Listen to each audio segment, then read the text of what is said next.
chúng tôi hoạt động với tư cách là người của phóng viên SPK. Và các đồng chí bạn đã đặt cho chúng tôi mỗi người một cái tên Campuchia. Thế là lúc bấy giờ là chúng tôi toàn bộ là làm thay cho bạn, bởi bạn chưa có người. Sau ngày giải phóng về đến Phnom Penh, sau ngày 7 tháng Giêng về Phnom Penh thì bạn bắt đầu mới có thêm được một số cán bộ, thì cũng chỉ hình thành cái bộ khung thôi. Còn phóng viên và các kỹ thuật viên cũng là do người Việt Nam mình làm cả. Bạn hình thành bộ khung chỉ có 5 người.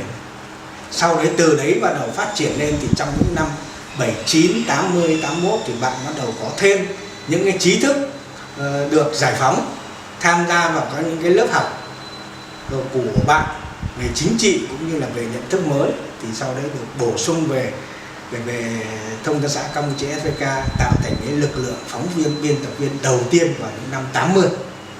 Trong thời kỳ mà chúng tôi hoạt động giúp bạn ở Campuchia, thì chúng tôi không có cảm giác là giúp bạn, mà chúng tôi nhận thức đây là việc của mình.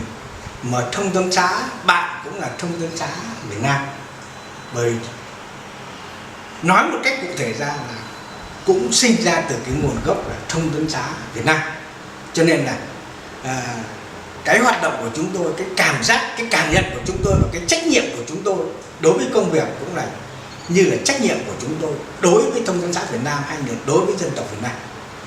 Thế nên tôi nghĩ rằng là khi chúng tôi làm việc ở đấy thì chúng tôi không phân biệt là làm cho bạn hay là làm cho mình, mà trách nhiệm của chúng tôi cao nhất. Đây là nhiệm vụ của cách mạng, của nhà nước giao cho chúng tôi, và chúng tôi cố gắng hoàn thành đến mức cao nhất.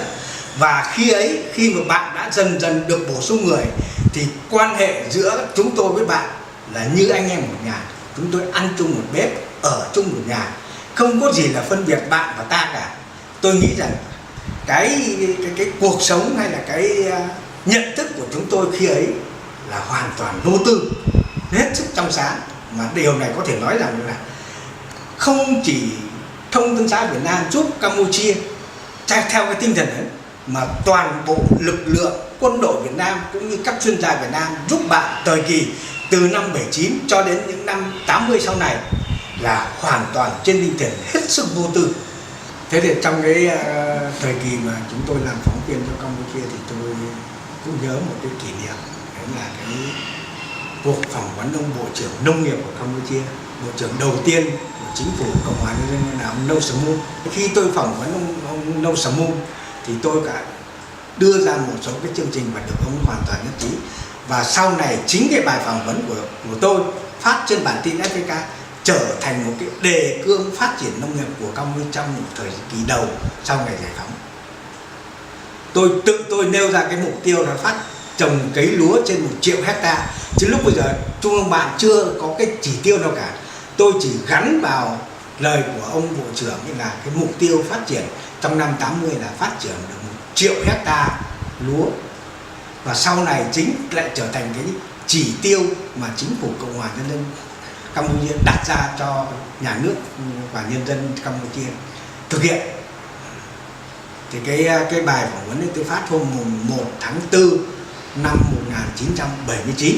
Có thể nói thế này, Thông tấn xã Việt Nam giúp Campuchia, đặc biệt là giúp hãng thông tấn Campuchia SPK phát triển đến như ngày nay, thì công của Thông tấn xã Việt Nam là hết sức to lớn. Bởi vì chúng ta đã giúp bạn ngay từ khi chuẩn bị thành lập cho đến sau này là khi thành lập rồi, thì chúng ta cũng giúp bộ máy của Thông tấn xã Campuchia hoạt động và trưởng thành như đến hôm nay.